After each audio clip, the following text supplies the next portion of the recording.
स्वागत है आपका इस लेक्चर में। सीरीज चल रहा है environment and ecology revision series through UPSC PYQ और टॉपिक है national and international effort to combat climate change का पार्ट 2।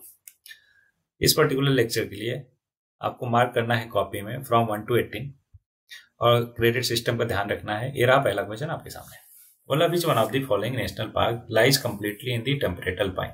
आई होप कि आपको टेम्परेट अल्पाइन का मतलब पता हो कि हमारा जो ट्रॉपिक ऑफ कैंसर और ट्रॉपिक ऑफ कैप्रिकॉर्न के बीच में जो एरिया लाई करता है उसको हम ट्रॉपिकल एरिया बोलते हैं, राइट। उसके ऊपर क्या आ जाता है टेम्परेट, देन फिर क्या आ जाता है अल्पाइन। तो टेम्परेट और अल्पाइन दोनों को कंबाइन कर दो तो पर्टिकुलर एरिया में इन चारों में से कौन सा लाई करता है। मानस नेशनल पार्क, चलो मैं क्या करता हूँ इन सबका लोकेशन बता देता सच दैट आपको एक आइडिया हो जाए कौन सा होना चाहिए, ठीक है। तो मानस नेशनल पार्क ये कहाँ पे पड़ता है? आसाम में, ठीक। Namdapha national park Arunachal Pradesh. Neura valley national park ये पड़ता है दार्जिलिंग में, वेस्ट बंगाल, ठीक। वेस्ट बंगाल दार्जिलिंग एरिया में। Valleys of flower national park ये पड़ता है उत्तराखंड। बिल्कुल सही पहचाना आपने, इसका करेक्ट आंसर है डी, है ना, क्योंकि अल्पाइन जो वेजिटेशन है valley of flower national park Himalaya के, है ना, उस पे पार्ट में पड़ता है, दैट्स व्हाई इसका करेक्ट आंसर है डी। एक्सप्लेनेशन देखें तो valley of flower national park is located in Uttarakhand. The valley is situated in a very remarkable area which is the conversion point of Himalayan range, Zanskar और western and eastern Himalayas, ठीक। चलो next question. बोला under the Ramsar convention, मतलब 3 statement है, तीनों में देखना है कौन सा करेक्ट है। पहला, under the Ramsar convention it is mandatory बोल दिया on the part of the government of India to protect and conserve all the wetland in the territory of India. All the wetland मतलब हमारे यहाँ जितना भी wetland है सबको करेंगे, नहीं, उसमें से जो हमने डिक्लेयर किया है इंपॉर्टेंस, है ना, नेशनल और इंटरनेशनल इंपॉर्टेंस का। तो अभी हमारे यहाँ कितने हैं? एज ऑन 24 ऑफ Feb 2025 कितने हमारे पास रामसर साइट से, जल्दी बताओ कमेंट बॉक्स में करके। इज मोर देन 85 या लेस देन 85? जल्दी बोलो।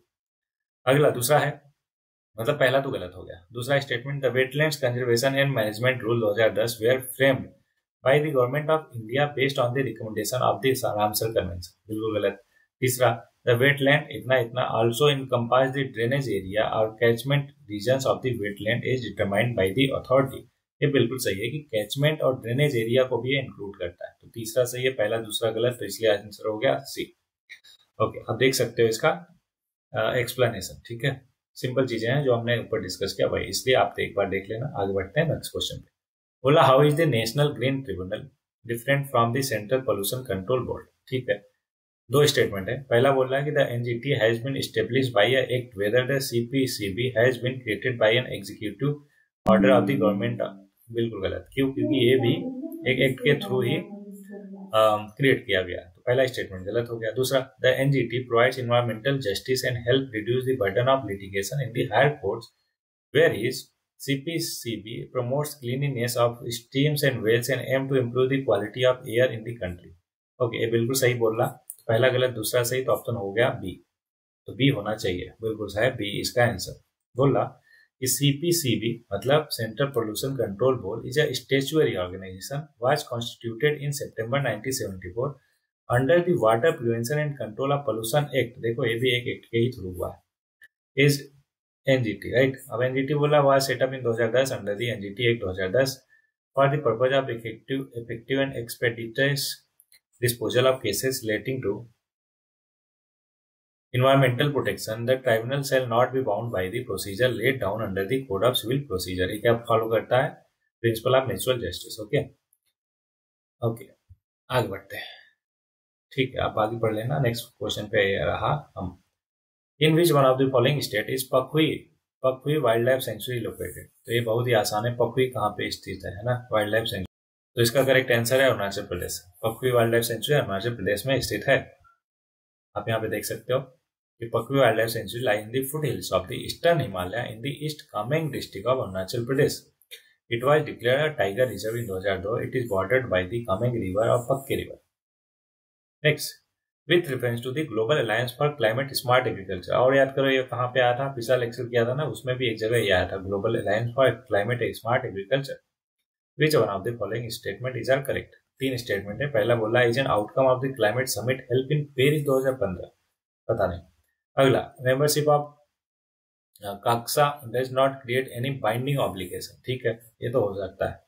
तीसरा, India was instrumental in creation of कास्का, नहीं, तीसरा गलत है। तो पहला गलत क्यों, क्योंकि आउटकम ऑफ क्लाइमेट समिट नहीं था।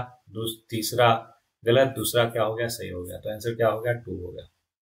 ओके, एक्सप्लेनेशन देखते हैं कि कास्का is an inclusive volunteer base पे और action oriented multi stakeholder platform on climate smart agriculture. कास्का was launch in 2014 during UN climate summit. अब India is not a member of कास्का through few NGOs from India member of the alliance. तो पहला statement गलत क्यों हुआ वो देखते हैं। ये बोल रहा पहला एलिमेंट की outcome of the climate summit held in, help नहीं होगा, हेल्ड इन पेरिस इन 2015, 2015 नहीं, ये कहाँ पे था, launch in 2014 during UN climate summit. चलो आगे बढ़ते हैं। नेक्स्ट क्वेश्चन है, partnership for action on green economy, PAGE जिसको बोलते हैं, UN mechanism to assist country transition towards greener and more inclusive economy emerged. चारों में से कहाँ पे इमर्ज हुआ था, है ना, अर्थ समिट ऑन सस्टेनेबल डेवलपमेंट, इतना जोहानिसबर्ग में या फिर बाकी किस में, ठीक है। तो इसका करेक्ट आंसर है बी की United nation conference on the sustainable development 2012, जिसको हम रियो 20+20 भी बोलते हैं, रियो +20 भी बोलते हैं, ठीक है। कहाँ पे, रियो में। अगला क्वेश्चन, और ये है क्या, ये देख लेते हैं एक्सप्लेनेशन में।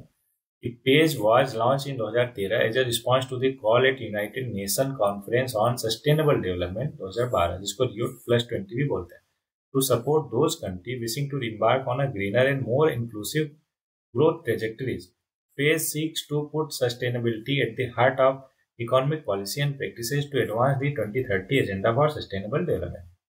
It brings together the expertise of 5 UN agencies, कौन सा, UNEP, ILO, UNIDO, UNDP और UNITA, and working closely with national governments. Next question. Momentum for change climate neutral now is an initiative launch by, इन चारों में से कौन सा होगा, है ना, क्या, momentum for change climate neutral now. तो इसका करेक्ट आंसर है international panel on climate change, नहीं, यूएनईपी ना, यूएनएफसीसी सेक्रेटरिएट बिल्कुल सही है, कब, 2015 में जब पेरिस एग्रीमेंट हुआ था तब, है ना। तो इसका करेक्ट आंसर हो गया सी, देख सकते हो आप, climate neutral now initiative in 2015। According to this initiative climate neutrality is a 3-step process which required individuals, company और गवर्नमेंट क्या करने के लिए, मेजर देयर क्लाइमेट फुटप्रिंट और reduce their emission as much as possible और offset what they can't reduce with UN certified emission reduction. I hope कि आपको CER पता होना चाहिए कि सर्टिफाइड इमिशन रिडक्शन यूनिट क्या होता है। नेक्स्ट क्वेश्चन है आपके सामने, 3 स्टेटमेंट बोला, करेक्ट कौन से बताना है। पहला, the definition of critical wild life habitat is incorporated in forest right act 2006। ध्यान समझो, ये 2006 है क्या 1986 है ना, 1986 है या 2006 है, आपको बताना क्या है। इससे पहले ही क्लियर हो गया आपको 1986 में है, तो पहला गलत। दूसरा, for the first time in India Baigas have been given habitat right, बिल्कुल सही है। Union ministry of environment, forest and climate change officially decide and declare habitats right for primitive, ये गलत है। क्यों, हमने एक क्वेश्चन ऑलरेडी पढ़ रखा है, पहला गलत, तीसरा गलत, दूसरा जो है बिल्कुल, सॉरी माफ कीजिएगा, यहाँ पे मैं भी कंफ्यूज हो गया। एक्चुअल में पहला जो है ना वो इंडियन फॉरेस्ट एक्ट है 1986 का, जबकि क्रिटिकल वाइल्ड लाइफ हैबिटेट जो है इसी में है फॉरेस्ट राइट एक्ट 2006 में। तो माफ कीजिएगा, पहला सही है, दूसरा सही है, तीसरा गलत है ना। तो पहला दूसरा सही हो गया। अच्छा, तीसरा क्यों गलत है, क्योंकि ग्राम सभा इसमें इन्वॉल्व होता है ना, हैबिटेट राइट्स देने के लिए, है ना। कैसे करता है वो आप देख सकते हो, एक्सप्लेनेशन हमने ऑलरेडी कर लिया है, तो इसलिए दोबारा टाइम नहीं देंगे, ठीक। ओके, अब इसको क्या करेंगे, नेक्स्ट क्वेश्चन को सॉल्व करेंगे। क्या है, consider the following statement. 2 statement है, climate and clean air coalition, है ना, CCAC to reduce short lived climate pollutant is a unique initiative of G20 group of country. ध्यान रखिएगा, मैंने कहा है कि जब कोई एक स्कीम है ना, डिक्लेरेशन या एग्रीमेंट आए और दूसरा ग्रुप आ जाए कि इसने इसको लॉन्च किया, तो वहां पे गलती होने के चांसेस ज्यादा होते हैं, तो इसको रुक जाते हैं, बाकी अगला देखते हैं। पहले CCA focus on methane, black carbon and hydrocarbon. और मैंने बताया कि जनरली जब भी कोई एग्रीमेंट है ना, स्कीम, कोई लेसन, इन सबको एक्सप्लेन करे तो जनरली वो सही होता है। तो इस हिसाब से पहला गलत, दूसरा सही, ऐसा होना चाहिए। तो ऑप्शन हो गया बी। देखते हैं इसका आंसर, बिल्कुल सही है ना, मैंने जैसा बताया वैसा ही है कि the climate and clean air coalition to reduce short lived climate pollutant was launched by the united nation environment programme, UNEP ने लॉन्च किया था। एंड 6 कंट्री, कौन कौन सा, Bangladesh, Canada, Ghana, Mexico, Sweden और USA, कब, 2012 में। एक दूसरा सही है। Committed to improve air quality and protecting the climate through action to reduce short-lived climate pollutant. Next question, with reference to Global Climate Change Alliance, which of the following statement is are correct? तीन statement फिर से है। पहला, it is initiative of the European union, ठीक है, हो सकता है, नहीं भी हो सकता है। अगला, it provides technical and financial support to targeted developing countries to integrate climate change into their developing policies and budget. बिल्कुल ठीक है, डेवलपिंग के लिए बोल रहा है तो अच्छा बोल रहा है ना, सही है, हो सकता है। It is coordinated by world resource institute WRI, world business council for sustainable development. देखो यहाँ पे तो दो इंस्टीट्यूट, मतलब कि दो इंस्टीट्यूट दे दिया, और दो मतलब एक इंस्टीट्यूट दे दिया और एक क्या दे दिया, ऑर्गेनाइजेशन दे दिया, तो इसके गलत होने के चांसेस ज्यादा है। इस हिसाब से दूसरा सही होना चाहिए, तीसरा गलत होना चाहिए। तो तीसरा गलत हो गया तो पहला दूसरा ए ऑप्शन होना चाहिए। देखते हैं, बिल्कुल सही है, ए ऑप्शन है ना, करेक्ट है। इसका कि GCC है, मतलब global climate change alliance is an initiative of the European Union to strengthen dialogue and cooperation on the climate change with developing countries most vulnerable to climate change. ठीक, GCCA focuses on the least developed countries (LDC) and the small island developing state, which are often the most affected by climate change but have the fewest resources to tackle it. Initiative launch किया गया था 2007 में, coordinated by European commission. Next question, in India if a species of tortoise is declare protected under schedule 1 of the wildlife protection act. 1 में आपको पता है सबसे ज्यादा हाईएस्ट जो है क्या मिली हुई है, प्रोटेक्शन मिली हुई है, जैसे टाइगर, चीता है ना, ये सबको मिली है। तो it enjoy the same level of protection as tiger, बिल्कुल सही है, पहला हो गया करेक्ट आंसर। आगे बढ़ते हैं, आप देख सकते हो। Next question, according to the wildlife protection act 1972 वाला, which of the following animal cannot be hunted by any person except under some provision provided by the law? घड़ियाल, इंडियन वाइल्ड बफेलो, तीनों के तीनों हम schedule 1 में रखे हैं as per wild life protection act 1972, इसलिए तीनों को हम नहीं मार सकते। तो ऑप्शन डी हो गया करेक्ट आंसर। ठीक, ओके, वही सेम चीज एक्सप्लेनेशन है, दैट्स व्हाई उसमें हम नहीं जा रहे। Next question, with reference to the agreement at the UNFCCC meeting in Paris 2015, which one of the following statement is correct? Correct वाला बताना है, तीन स्टेटमेंट है, वन बाय वन देखते हैं। पहला, the agreement was signed by all the member countries of the UN and it will go into effect 2017, all the member of the UN, गलत।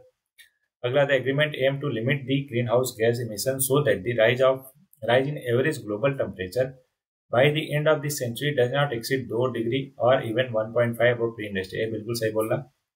तीसरा, developed country acknowledge their historical responsibility in global warming and committed to donate 1000 billion, नहीं ये 1000 billion नहीं 100 billion है, गलत है, 100 billion है, ठीक है, from 2022 help the developing country to cope with climate change, कि 2020 के बाद से हर साल जो है वो लोग $100 बिलियन जो है देंगे। तो तीसरा गलत हो गया, तीसरा गलत, तीसरा गलत, तीसरा गलत, दूसरा आ गया करेक्ट आंसर, बी जो है बिल्कुल करेक्ट हो गया। ओके, आप देख सकते हो वही सारी चीजें हैं जो अपन ने डिस्कस किया, इसलिए ज्यादा टाइम नहीं लगाते हैं, अगले क्वेश्चन पे बढ़ते हैं। बोला, कंसीडर द फॉलोइंग स्टेटमेंट्स, दो स्टेटमेंट है। पहला, sustainable development goals were first propose in 1972 by a global think tank called the club of Rome, बिल्कुल ठीक है, ओके, माफ कीजिएगा, इससे भी पहले है ना क्लियर हुआ था, तब डिस्कस हुआ था, तो क्लब ऑफ रोम जो है गलत है। दूसरा देख लेते हैं, sustainable development goals have to be achieve by 2030, बिल्कुल सही है, 2015 में खत्म हुआ मिलेनियम डेवलपमेंट गोल, तो इसलिए 2015 से लेकर 2030 तक के लिए हमने बनाया, क्या बनाया, सस्टेनेबल डेवलपमेंट गोल्स SDG, जो कि टोटल 17 है। तो दूसरा तो बिल्कुल सही है, तो दूसरा सही है ना, पहला गलत है, तो ऑप्शन हो गया बी। क्या बोल रहा कि are a collection of 17 interlinked global goals, बताइए हमें, है ना, achieve a better and more inclusive future for all. The SDG were set up in 2015 by United Nations General Assembly and are intended to achieve by the year 2030, ठीक है। 1972 United Nations Conference on Environmental in Stockholm was the first world conference to make the environment a major issue. However, the SDG were not proposed in 1972. अच्छा, ये SDG बोला क्या, माफ कीजिएगा, ये बहुत बड़ा ब्लंडर हो गया हमसे, है ना, क्या कि SDG goal were first propose, SDG goal, तो इसलिए गलत हुआ, है ना, और दूसरा जो है बिल्कुल सही हुआ। आई होप कि आपको भी क्लैरिटी हो गई होगी कहाँ पे गलत हुआ, कहाँ पे सही हुआ। तो ये तरीका होता है अप्रोच जानने का कि हमारा अप्रोच क्या बोलता है, कहाँ पे हम गलती कर रहे हैं, क्या कोई इसलिए मिस्टेक कर रहे हैं या फिर अप्रोच में दिक्कत है या कॉन्सेप्चुअल क्लैरिटी नहीं है उसकी वजह से दिक्कत हो रहा है, राइट। तो ये होता है इतना डीप में, इतना डिटेल में क्वेश्चन को सॉल्व करने का। दूसरा नेक्स्ट क्वेश्चन है, the term intended national determined contribution is sometimes seen in the news in the context of, ये बिल्कुल आसान सा क्वेश्चन है। Pledge made by the European Union to regulate, नहीं, plan of action outline by the country of the world to combat climate change, बिल्कुल सही बात है। अगला भी देख लेते हैं तब तक, capital contribution by the member of country in next plan of action outlined by the country of the world regarding sustainable development goal नहीं, क्लाइमेट चेंज से हमें लड़ने के लिए था। ऑप्शन बी जो है करेक्ट आंसर हो जाएगा। ये देख सकते हैं एक्सप्लेनेशन। नेक्स्ट क्वेश्चन पे आगे बढ़ते हैं। बोला कि importance of united nation convention to combat desertification, 3 statement correct बताना है। पहला, it aims to promote effective action through innovative national programme and supportive international partnership. ठीक है।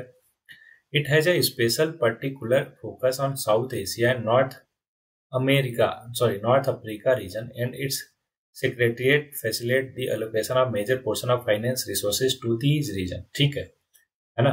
पॉसिबिलिटी है इसके सही होने की ज्यादा। It is a committed to bottom up approach, bottom up मतलब नीचे से ऊपर, encouraging the participation of local people in combating the desertification। ये भी बिल्कुल ठीक है। पहला, दूसरा, तीसरा, तीनों की तीनों जेनरिक है ना, और पॉजिटिव स्टेटमेंट है। दैट्स वाई डी के होने के बहुत ज्यादा आसान है चांसेस है। ओहो, गलत हुआ क्यों? क्योंकि दूसरा नहीं होगा। दूसरा क्यों नहीं होगा, ध्यान समझते हैं। नॉर्थ अफ्रीका और एशिया को बस बोला इसने, मुझे लगता है यहीं पे गलती है, तो ये ध्यान दीजिएगा। यहाँ पे हमारा गलत हुआ अप्रोच। सी जो है करेक्ट आंसर है। दूसरा जो है स्टेटमेंट है गलत है। क्यों गलत है अब उसको समझेंगे, और वो भी बहुत अच्छे से। ठीक, ओके। बाकी पहला ये सब तो को मालूम ही है कि यूएनसीसी जो है only legally binding international agreement to address the problem of desertification. The convention is based on the principle of participation, partnership and decentralization। मतलब bottom to top approach है, encouraging participation of local people in combating desertification। The UNCCD was signed in 1994 और came force in 1996। Okay, कहाँ गया? अच्छा, उसका है नहीं, तो आप क्या करोगे इस पर्टिकुलर चीज के लिए? आप थोड़ा सा एफर्ट लगाओगे। काम करते हैं, मैं ही लगा देता हूँ, क्योंकि मेरा भी तो गलत हुआ यहाँ पे, है कि नहीं। तो ये बोल रहा है कि it has a special focus on South Asia and North Africa region, major portion of finance to this region. ठीक है, तो ये है कि UNCCD okay, UNCCD special focus region Africa Asia and इतना इतना इतना have the important job of deciding how to implement ना।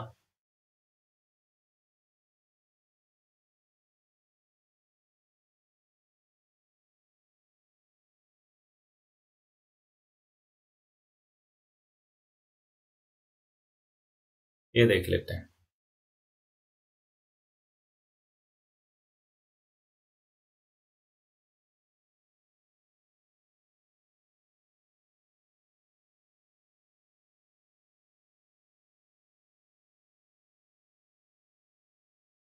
वो स्पेसिफिक कीवर्ड दिखा था, वही मैं देख रहा किधर गया। ओके, ये है तो इसमें है, उसने भी है ना एक्सप्लेनेशन नहीं दिया।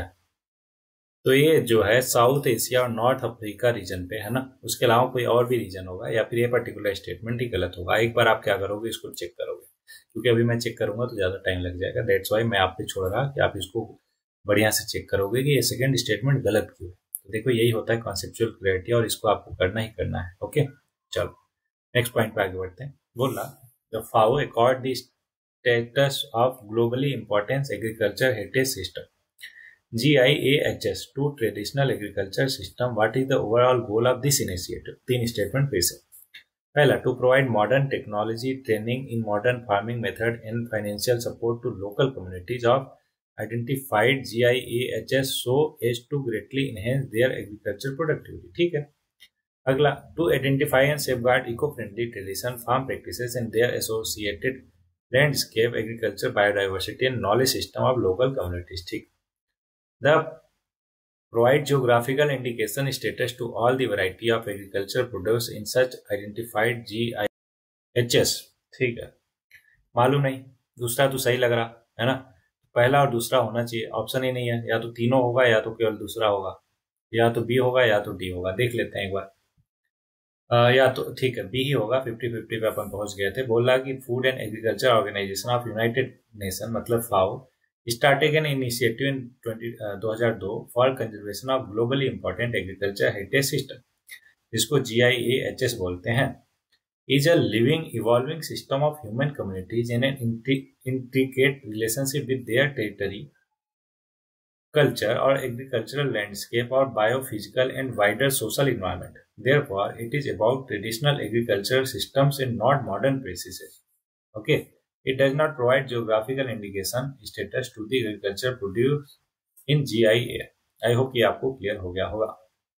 चलो नेक्स्ट क्वेश्चन पे आ जाते हैं। बोला कंसिडर फॉलोइंग पेयर, ये सारी चीजें हैं कहाँ पे हुआ था, ठीक। Which of the following pair are correct match? Annex 1 country Kyoto protocol, certified emission reduction, ये भी क्या है, इसी से रिलेटेड है Kyoto protocol. Clean development mechanism भी क्योटो प्रोटोकॉल। याद कीजिए कार्टिजीना, कार्ट के है ना, जीना नहीं है, तो कार्टिजीना प्रोटोकॉल ये है कि जब एक स्पेसिफिक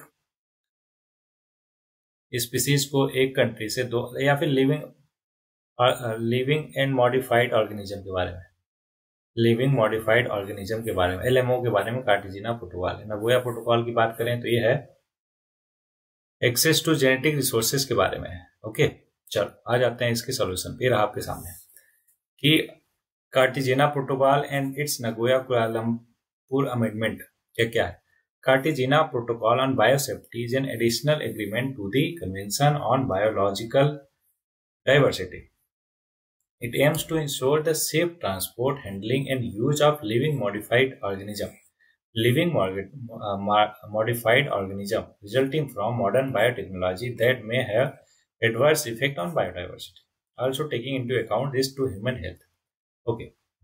ये बेसिक चीजें, इंपॉर्टेंट चीजें ही पढ़ते हैं कि there are 2 main set of procedure, one for living modified organism intended for direct introduction into the environment known as the advance informed agreement. क्या एडवांस इन्फॉर्म्ड एग्रीमेंट? चलो ये शॉर्टकट में बता देता हूँ। देख, एक कंट्री क्या करती है, दूसरे कंट्री को जब भी कोई भी ऑर्गेनिज्म है ना, कोई भी स्पीसीज ऑर्गेनिज्म प्रोवाइड करती है तो सारी जानकारी एडवांस में उसको प्रोवाइड करती है कि देखो इसके बारे में ये सारी की सारी चीजें हैं, चाहे उसके हेल्थ के रिलेटेड के बारे में हुआ है ना, खान पान की, एवरीथिंग एडवांस में इन्फॉर्म एग्रीमेंट करना पड़ता है, ठीक है। और another for living modified organism intended for direct use as food और फीड और फॉर प्रोसेसिंग, है ना। तो ये सारी की सारी चीजें किसके बारे में है आप समझो, शॉर्टकट में ध्यान में रखो कि कार्टिजीना और Nagoya protocol related with living modified organism और एक्सेस टू जेनेटिक रिसोर्सेज और फेयर यूज के बारे में, ठीक। चलो बाकी आप देख लेना डिटेल में, आगे बढ़ते हैं। तो इस पर्टिकुलर लेक्चर में बस इतना ही था। आई होप कि सारी चीजें क्लियर होगी। यहाँ पे देखो जो भी स्टेटमेंट में है ना प्रॉब्लम आई, दिक्कत आई, उसको आपको भी अच्छे से क्लियर करना है। क्या करके, गूगल करके 2-4 मिनट का टाइम लगेगा, लेकिन कम से कम कॉन्सेप्चुअल क्लैरिटी तो होगी और साथ में आपको एक क्लैरिटी हुई होगी अप्रोच को लेकर, है ना, और टेम्परामेंट जो पर्टिकुलर चाहिए होता है इस एग्जाम के लिए उससे रिलेटेड है। तो जैसा कि 2 लाइन रहता है आपके लिए लास्ट में, तो आज के लिए है कि your time is limited so don't waste it living someone else life. तो आपके पास बहुत कम टाइम है, तो आप किसी और जैसा बन के प्रिटेंड करके, है ना, जीने की कोई जरूरत नहीं। आप जो हो, है ना, वैसा ही जियो। नहीं आता तो नहीं आता, आता है तो आता है, ठीक है। ऐसा नहीं कि दिखा के कि नहीं आप बहुत महान हो, है ना, बहुत बेहतरीन हो, और पता चला कि जब कोई नहीं होता तो अंदर ही अंदर दम दम के घुट घुट के, है ना, मर रहे हो, राइट। तो ऐसा करने की जरूरत नहीं है। आपको किसी और की लाइफ को जीने की जरूरत नहीं है ना, किसी और को दिखाने की जरूरत नहीं है। आपको अपने लिए जीना है, अपने आप को बेहतरीन करना है, ठीक है। इसके लिए ना दूसरे के लिए, अपने आप के लिए। सो डोंट वेस्ट इट किसी और की जिंदगी को जीते हुए, अपनी खुद की जिंदगी जियो, ठीक, क्योंकि आपका टाइम लिमिटेड है। तो इसी के साथ आज के लिए बस इतना ही। मिलते हैं नेक्स्ट लेक्चर में, तब तक के लिए पढ़ते रहिए, आगे बढ़ते रहिए।